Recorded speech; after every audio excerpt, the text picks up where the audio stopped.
নমস্কার। আজ বিশ্ব কবিতা দিবস।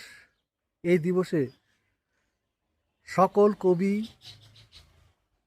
এবং কবিতা প্রেমী মানুষকে আমার শুভেচ্ছা, অভিনন্দন।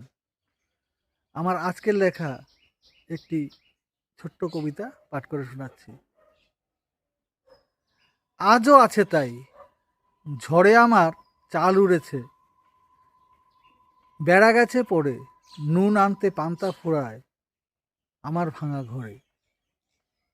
রেশন দোকান, ছেলের ফিজ আর গ্যাসের লাইনে ঘুরে দিন যে আমার গেল চলে কাব্য লেখার ছলে।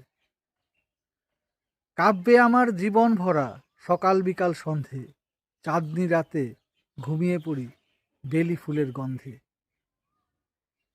কলম আমার ছিল স্বাধীন, আজও আছে তাই, তাই তো আমি আমার মতোই গলা ছেড়ে গাই।